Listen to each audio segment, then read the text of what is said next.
Hey friends, it's Elisa. Welcome back to Slow and Curious Living. Today I will be talking to you about how we started our small vegetable garden. If you're looking to start growing some of your own fruit and veg, please stay tuned. I'll be sharing with you some lessons that we learned along the way.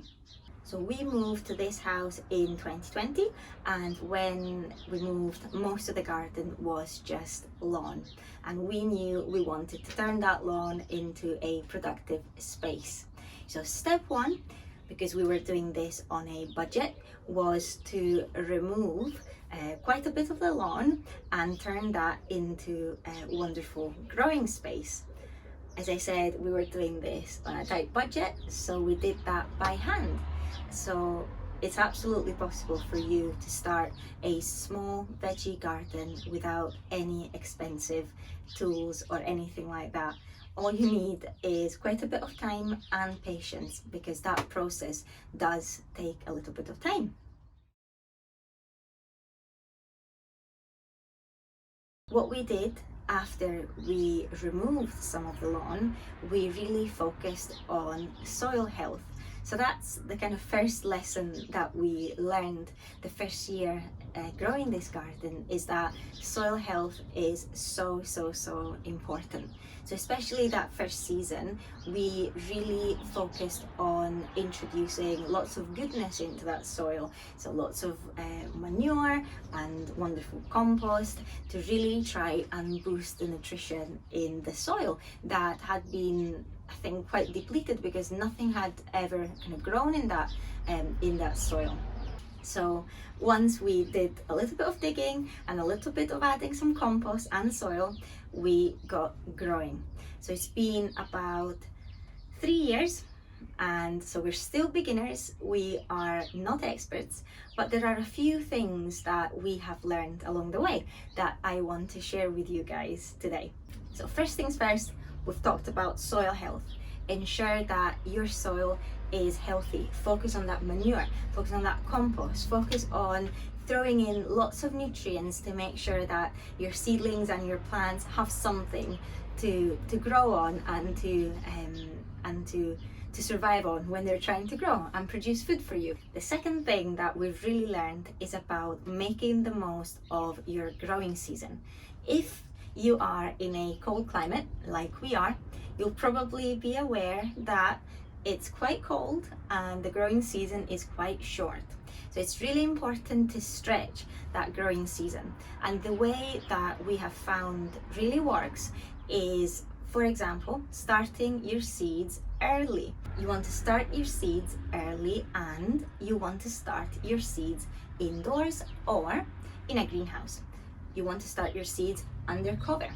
So what you could do is, again, if you have a greenhouse, make the most of that greenhouse. We were lucky that the previous owners of this house left the greenhouse, but if you don't have one, you can look for one on Facebook Marketplace or any other websites where people are giving away things, secondhand things. So secondhand is always a great way of getting things for your garden. Or you could also start your seeds inside in your house. For example, you could use grow lights, or if you have a nice area near a window which gets plenty of sunlight, that could also be a great space for you to start your seeds. Another thing that we do to try and stretch the growing season is to transplant our seedlings when they are quite a kind of a good size. At this point, as you can see, these peas definitely need to go out, because as you can see, their roots are sticking out. So once, for example, we're going to be transplanting these peas, what you want to do to extend that growing season is to protect your seedlings, because in cold climates like here in Scotland, we have frost up until May sometimes. So it's quite important to protect your seedlings with fleece or plastic sheets, whatever you can get your hands on to protect your seedlings. That would be great, because the last thing you want is for seedlings to just die and wither because of a frost. Another really important lesson for us suburban gardeners working with very limited space is to make the most of that space. And there are a number of strategies that we have been using in the last 3 years that I want to share with you. And we found that using these strategies in combination really helps get the most out of the space that we have available. Space saving rule number 1, know what to sow where. If you, like us, are in a village or a town or a city, chances are that there are going to be houses surrounding your house and your garden, which means that you won't have direct sunlight all day, every day. And if you're in Scotland or if you're in the UK, the weather here is quite cloudy, so we tend to get very little sunshine. So a really important thing for you to do when you're just starting your garden is have a look around and try to understand which areas get the most sunshine and which areas tend to be more in the shade. Obviously that will change with the season. So for example, in the summer you'll have more space and more areas of your garden that will get more sunshine. Once you do that, do a little bit of work to try to understand what you could sow where, because there are vegetables and even some berries or shrubs and flowers and other things that really like to grow in the shade. Actually, Ben from Grow Veg has a wonderful video on how to work and how to grow in and what to grow in shaded areas. So I really drew some inspiration from that video. And for our garden, for example, there are quite a few areas actually, because we have our neighbor's house, we have a huge hedge between us and the neighbor, so we can't get rid of it. So what you want to do is make the most of that space anyway. For example, what I do in our garden is I sow lettuce, spinach and Swiss chard in the more shaded areas, and actually last year we did potatoes as well in a partially shaded area, which actually worked quite well. Another thing to keep in mind is succession planting. The idea being that you don't want to have any gaps in your garden by the time you hit that mid-growing season time of June and July. The way I do that is I make sure that from May onwards that I have a steady supply of seedlings in my greenhouse. That way, when, for example, I have sown some broccoli, which are growing just now, you can't see them. So I've grown some broccoli, I've sown them outside in March. By the time they're going to be ready in, say, July, once they're done, I'm going to take them out, and after those broccoli, I'm going to sow carrots.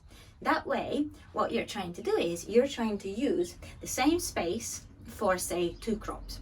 So that's not always possible. However, really try to have seedlings ready so that whenever there's a gap in your garden, whether that's because you harvested what you needed to harvest or whether something went wrong. So for example, a couple of years ago, I sowed some cabbage, and I think it was some fly. Sorry, I'm getting distracted. There's lots of people walking here.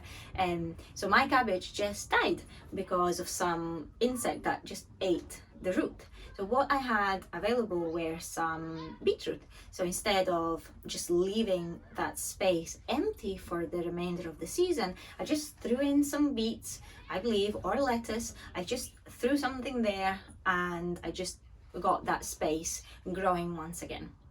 So super important, succession planting, use that space, and wherever something goes wrong, just have some seedlings ready as a backup to fill that space. Another thing that we have a lot of fun with is interplanting. The idea being that, for example, if you're sowing, again, let's take the broccoli, what you can do in between the broccoli is sow some lettuce. That way you're growing 2 crops in the same space, really maximizing that space. I don't want to go into too much detail about interplanting because, as I said, I'm not an expert, but it's just a tip. Keep that in mind, and if you do want to find out more, I will link into the description a couple of videos from the wonderful Charles Dowding, whom I have learned so much from. Charles and my own dad, who gardens, but he gardens in Italy, so that doesn't really apply here in Scotland. So yeah, interplanting is absolutely wonderful, and I've had quite a few successes with it. Especially I like the broccoli and lettuce combination. I think it works great. And going on with the theme of making the most of your own space, it goes without saying that another one of the things that we have been doing is growing in pots, growing in containers, and growing in any awkward space that we can find. So in terms of the latter, I have had a lot of success in growing radishes and green beans in a tiny stretch of soil that is just between the house and the paved area that we have. I'll see if I can find a picture and I'll just pop it in the video now so that you can see. It's a tiny space, it's so narrow, but then again, you want to think about, right, what are the things that are small, that don't have deep roots, and that don't take too long to grow. So think about radishes, think about green beans, even carrots grew so well in that really ugly spot that I believe previous owners had flowers there. But there you go. You can really maximize that growing space by looking for awkward spots to throw things in and just see what happens. The other thing about pots, we absolutely love growing potatoes in pots, and we've also had some successes with strawberries and courgettes. And last but not least, you guys, is have fun with it and don't be scared of making mistakes. So I remember our first year, I was so anxious. I just wanted to grow as much as I could. I just wanted to grow everything everywhere all at once. But that is just not realistic, especially if it's your first time starting a garden. The way we approached it was we decided to kind of take a step back. So instead of starting big and just turning all the lawn into a growing space, we just decided that first year to focus on one side of the garden and just focus on that and see what we could do, see if we liked gardening in the first place. And it was a huge success. I absolutely loved it.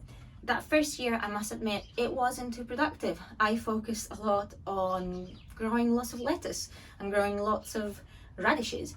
And I think the more you grow, the more you learn what you love growing, and two, what makes more sense for you to grow.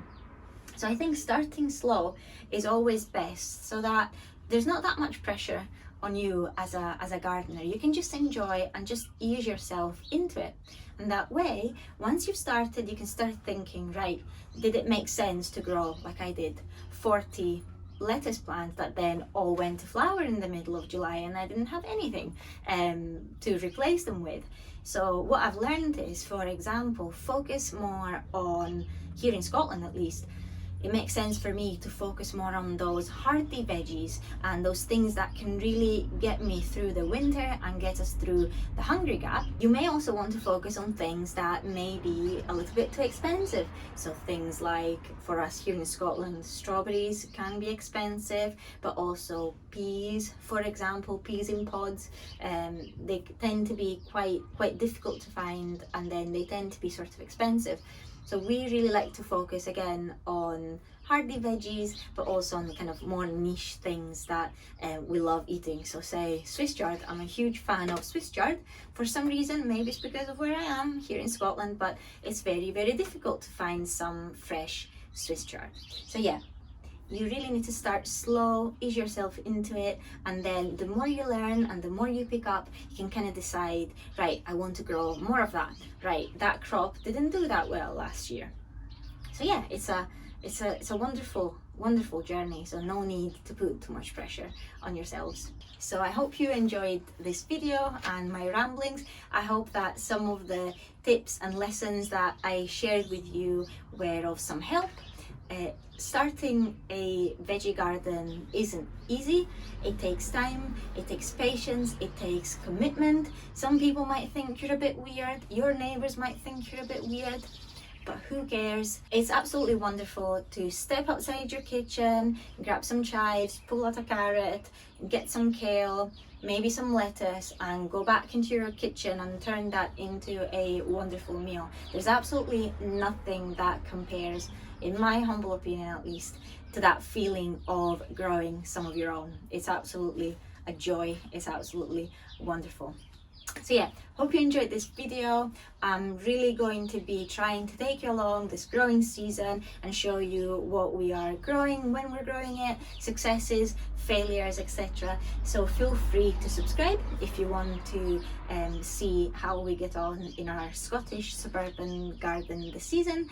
And yes, hope you enjoyed this video, and I'll see you in the next one. Bye!